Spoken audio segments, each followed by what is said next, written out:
There has been one major change to YouTube's revenue streams that doesn't involve advertisements, and that is to put high quality, or at least higher quality videos behind the YouTube Premium paywall.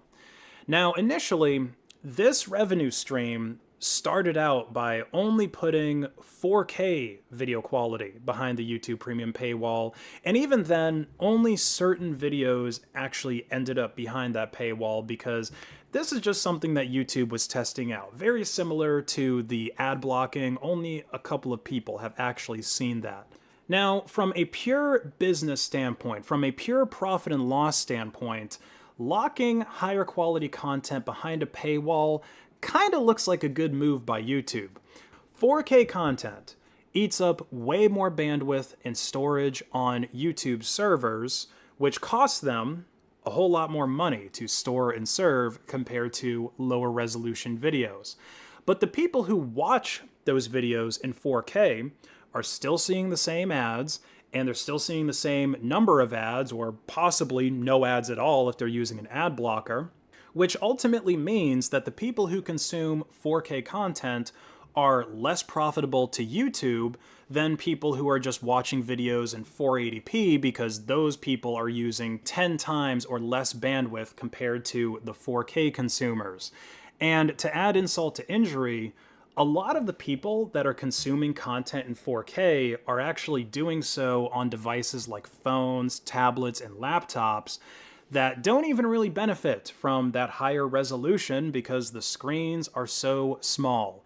Although it is worth mentioning that the higher bitrate 1080p that YouTube is charging for as well is still noticeably better on the smaller screen. So if you have YouTube Premium, you might as well just do that instead of trying to do 4K on a phone.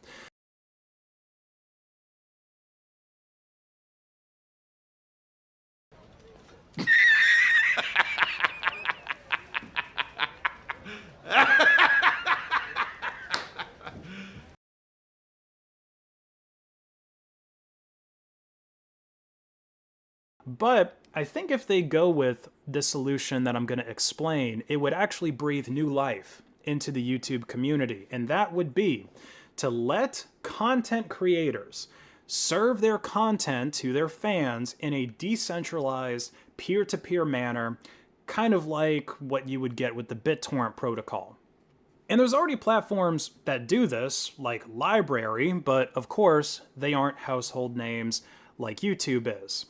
So the way that these platforms work is videos get downloaded by fans from the content creators, or the platform might just temporarily serve the content themselves, which would be no problem for YouTube to do. I mean, YouTube is already serving all of the content right now anyway. And once a few hundred, or maybe once several thousand people, if we're talking about a more popular creator, have downloaded that creator's video, then those fans who downloaded early, you know, like the notification gang, they are then going to start acting like mini data centers that are serving up the content. You know, they're using their bandwidth to serve up the content to more fans who could then download the content themselves as well, and then also serve the content to more fans, so on and so forth.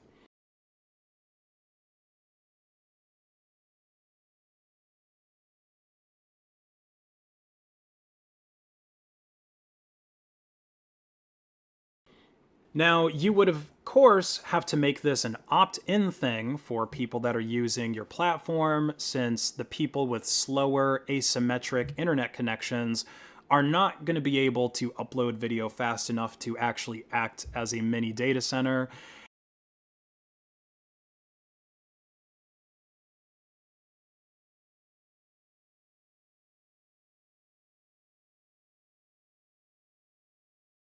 Speaking of being held accountable, Google reaches a $39.9 million privacy settlement with the state of Washington. The settlement revolves around the claims that Google deceived people into believing they controlled how the search and advertising company collected and used their personal data.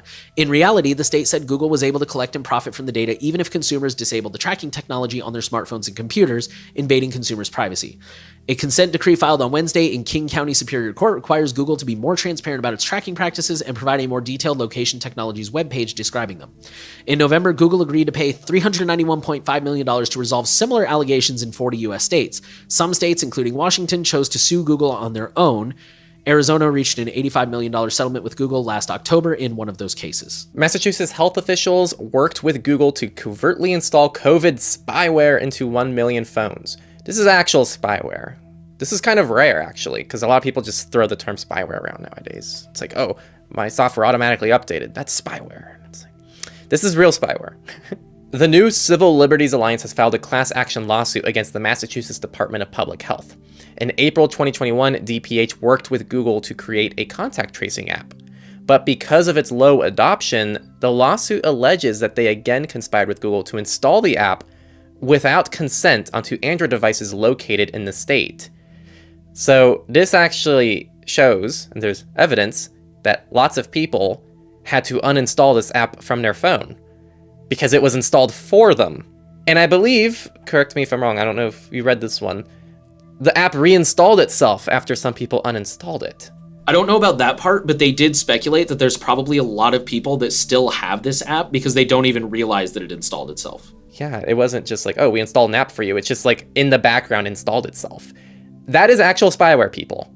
Serious problem. They might have good intentions and all this, what blah, blah, blah. The point is, it sets a very dangerous precedent of like, hey, this should not be... Google, no one should have the ability to remotely install something that is unauthorized by you. And that includes automatic updates. Like, you should be allowed to opt in to automatic updates. But no, automatic updates are not inherently spyware. There's something that are authorized by a first party that you install on your computer, and you're choosing to use this first party, in my opinion. Obviously, this is up for debate, but I don't know why I'm getting into this debate now, because I know some people are going to fight me on that for like no reason, and I think this story is like bad enough that we can all agree that this is wrong. So our next Google story says Google will pay $391 million to settle Android location tracking lawsuit. So this suit was filed by... I wrote 50 in the notes here, but I think it was actually 48 US states or 40 states. It was in the 40s. I also assumed this is related to the one we talked about a couple weeks ago featuring the Texas Attorney General. I don't know why that specifically made it across my RSS feed and not the wider suit, but whatever. In addition to the monetary payout, Google will be required to add more, quote, user-friendly account controls and limit the company's use and storage of some types of location data, unquote. The story comes from the state of Arizona, where the Attorney General has announced an $85 million settlement with Google over a location privacy lawsuit. The AG's name is Brenovich. And, this lawsuit alleged that Google was tracking location data even when users opted out and turned off the little button. And then continues to allege that they went on to use that data to generate more than $130 billion in revenue. So personal opinion, I don't know if an $85 million settlement is really a win, but I guess it's something. I don't know.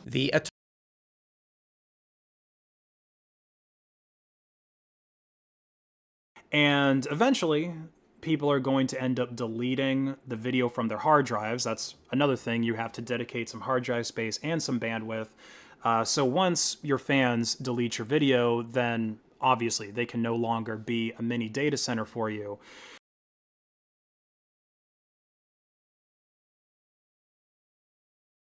I think in the long run, this approach would ultimately have more positive effects on YouTube, and especially on the YouTube community, because the only creators that would even survive in a decentralized platform like this are the people that have fans that care enough about the creators' videos to let those videos occupy their hard drive space and their upload bandwidth.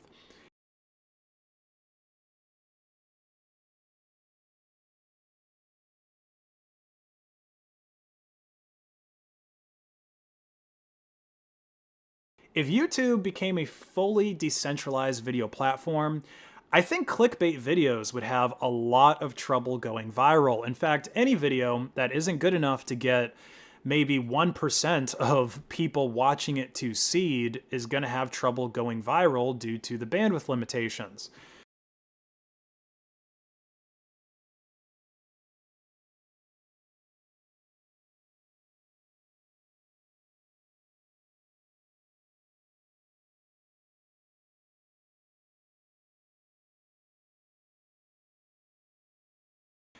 Also, keeping videos short to reduce the file size so that more people will actually download the video or more people actually keep it on their hard drives is going to become more important. So that's going to reduce, people trying to make their videos longer. And content creators connecting with their fans will also become more important since, like I said, you've got to like someone enough to basically be a mini data center for them.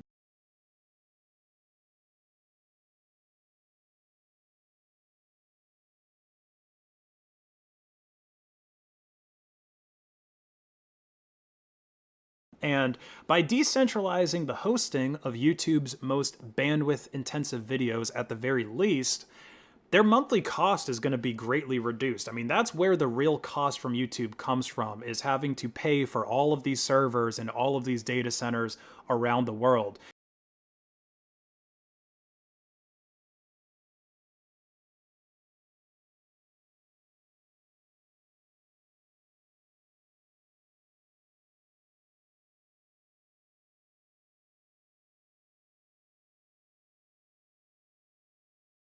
But the revenue that YouTube makes would stay the same because, of course, YouTube can still run ads on this content. They can inject ads into the content before it actually makes it to you.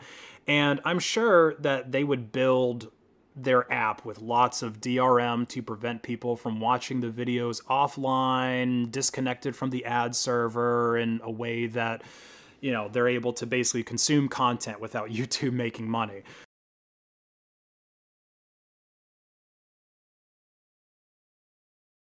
Pretty much every single change that's happened to the YouTube platform over the last 5 years or so has had a mostly negative reaction from the community. And this, along with the censorship especially, has pushed some creators and their audiences to other platforms. And in some cases, content creators just end up creating their own platforms and doing just fine. Abundance Plus, Band TV, and Compound Media are just three of the platforms that I can name from the top of my head that rose from the ashes of censorship.